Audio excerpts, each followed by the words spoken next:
রবি yes sir. সবকিছু ready তো? Yes sir, সব রেডি। যেভাবেই হোক প্রজেক্টটা কিন্তু আমাদেরকে পেতেই হবে। ওকে, নিয়ন কোথায়? স্যার আমিও তো দেখছি না। হ্যালো, জি স্যার। নিয়ন কোথায়? স্যার এদিকেই তো দেখেছিলাম, মানে এখানেই আছে, আমি ফোন করছি। জলদি দুজনের প্রেজেন্টেশন নিয়ে এখনই আমার কনফারেন্স রুমে আসো। Okay sure sir. রবি তুমি আসো আমার সাথে। আপনি কোথায়? আশ্চর্য, একটু পর প্রেজেন্টেশন দিতে হবে। আপনি এখনো ঘুম থেকে ওঠেন নাই?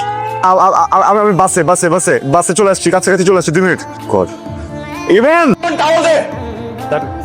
আমরা অবশ্যই আপনাদের সাথে ইনভেস্টমেন্ট করার কথা চিন্তা করবো, but not now, maybe in future.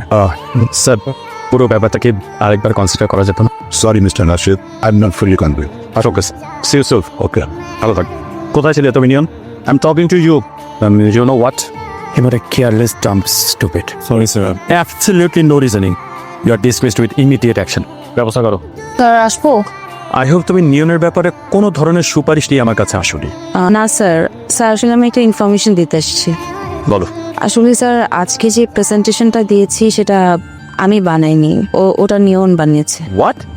Yes sir, আমাকে যে টপিকটা দিয়েছিলেন সেই টপিকটা আসলে আমি ঠিক বুঝতে পারছিলাম না, তো নিয়নকে রিকোয়েস্ট করেছিলাম যেন ও বানিয়ে দেয়, মানে হেল্প করে। তো আমার প্রেজেন্টেশনটা বানাতে গিয়ে ও প্রেজেন্টেশনটা বানাতে পারেনি, that's why he failed and it's all my fault sir. তুমি যা ঠিকঠাক বলছো তো? Yes sir. Then you should leave. Sure sir. Sir একটা লাস্ট রিকোয়েস্ট ছিল, এখানে তো আসলে নিয়নের কোনো ফল্ট নেই, নিয়নের এই জবটা ভীষণ প্রয়োজন স্যার। হোপ অ্যান্ড উইশ ওর জবটা যেন পার্মানেন্ট হয়ে যায়। আসতে পারো। Thank you sir. রমি, নিয়নকে এখনই আমার সাথে দেখা করতে পারো, আর আলোর এক্সিট প্রসিডিওরটা কমপ্লিট করো।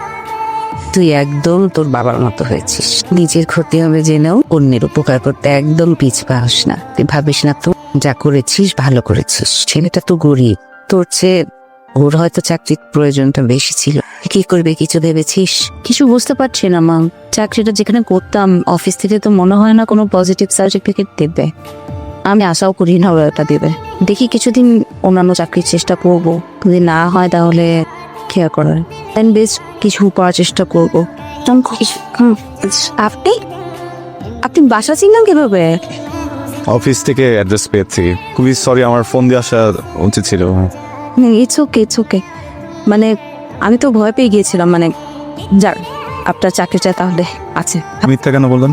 মা তোমাকে বলেছিলাম না আমাদের অফিসের নিয়ম। ও আচ্ছা, বসো বাবা, ভালো আছি, বসো, আমি তোমাদের জন্য চা করে আনছি। হ্যালো, আপনার সাথে কিছু ইম্পর্টেন্ট কথা ছিল। অন্য কোথাও যাই, এখানে না। আজকে না প্লিজ, মানে আজকে একদম বের করতে ইচ্ছে করছে না। আসলে আমি কখনোই তো ফোর্সফুলি কিছু বলি না, আজকের দিনটা একটু বলি প্লিজ, আমরা অন্য কোথাও যাই প্লিজ। আচ্ছা ঠিক আছে, আপনি বসুন, আমি রেডি হয়ে আসছি। বাহ ভালো, গরিব খেলা খেললে না ওটা, তাই না? বড়লোক বাবার বড়লোক ছেলে হয়ে আমার সাথে একটা গেম খেলে ফেললেন। ছোটবেলায় আমরা খেলতাম না এরকম খেলা, আমি খেলতাম বড়লোক গরিব খেলা, তুই খেলা, কারামাছি, অনেক কিছু।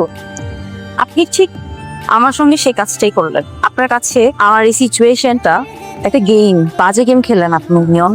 হ্যালো, আমি জানি আমি যা কিছু করেছি এটার জন্য আপনি আমাকে মাফ করবেন। আমার ইন্টেনশন আপনাকে ছোট করা ছিল। অনেক বড় করেছেন আপনি, আমার অনেক সম্মানিত করেছেন। কি ভাবেন আপনারা নিজেদেরকে? আপনারা যারা রিচ কিড, বড় লোকের ছেলেরা, অনেক টাকা পয়সা আছে, আমাদেরকে নিয়ে যা খুশি তাই করতে পারবেন। কি ভাবেন আমাদেরকে?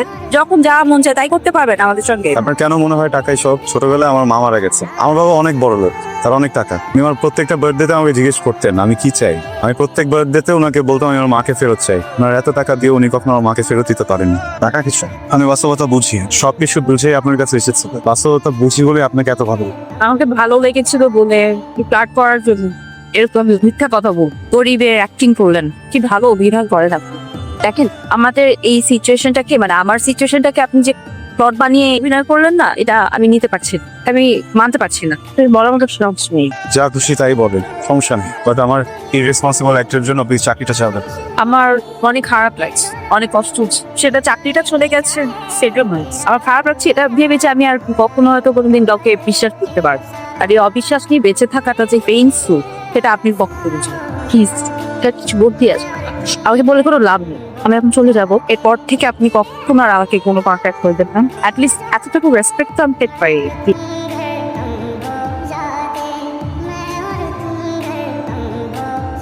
মা আমি একটু সাদিয়ার বাসায় যাচ্ছি, আজকে তো সাদিয়ার জন্মদিন, একটু দেরি হবে, সবাই মিলে আজকে একসাথে খাবো, তো খাওয়া দাওয়া করে একবারে খেলবো, তুমি কিন্তু খেয়ে নিও।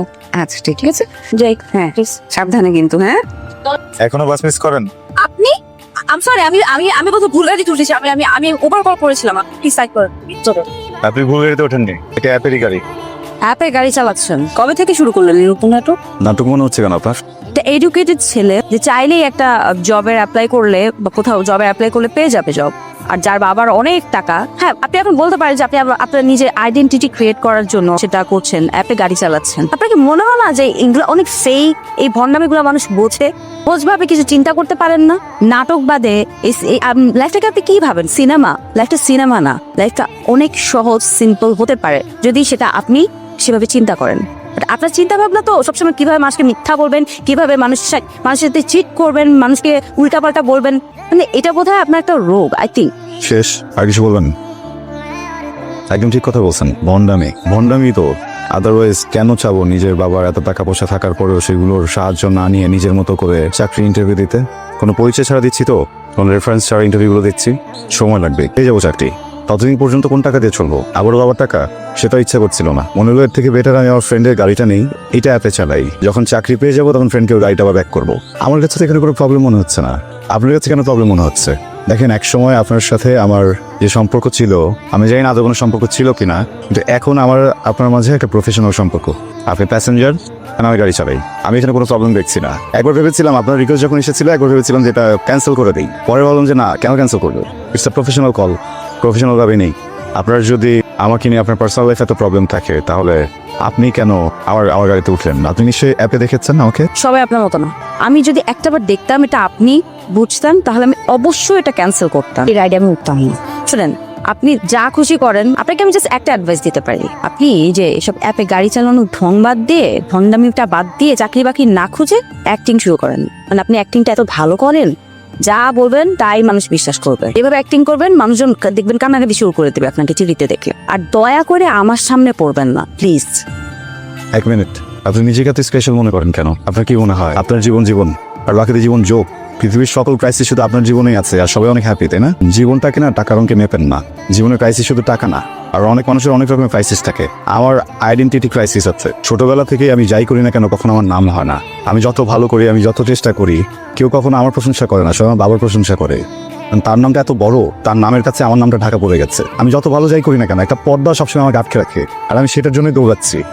যা কিছু দেখছে দেখবে সবকিছু করছে সেই পর্দাটাকে ছিঁড়ে ফেলার জন্য, সেই পর্দাটাকে আমার জীবন থেকে সরিয়ে ফেলার জন্য, যেন মানুষ আমাকে আমার নামে চেনে। আমি চালাই গাড়ি, এখানে খারাপ কি আছে? হ্যাঁ, এখানে নাটকের কি আছে? আমার নিজেকে মানুষের সামনে চিনানোর জন্য, আমাকে জানানোর জন্য আমার যদি রিক্সা চালাতে হয় আমি সেটাও চালাবো।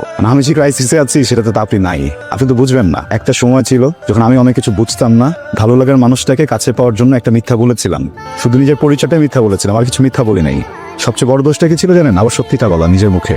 একটা কথা সবসময় মনে রাখেন, একজন মানুষ যদি কোনো বড় লোকের ঘরে জন্মায় এটা তার দোষ না, কিন্তু একজন মানুষ যদি আরেকজন মানুষকে না চিনে, না জেনে, না বুঝে, তাকে মিসজাজ করে, তার অনুভূতিগুলোকে না বোঝে, তার ভালো লাগার জায়গাটাকে যদি ছোট করে, সেটা অনেক বড় দোষের কিছু।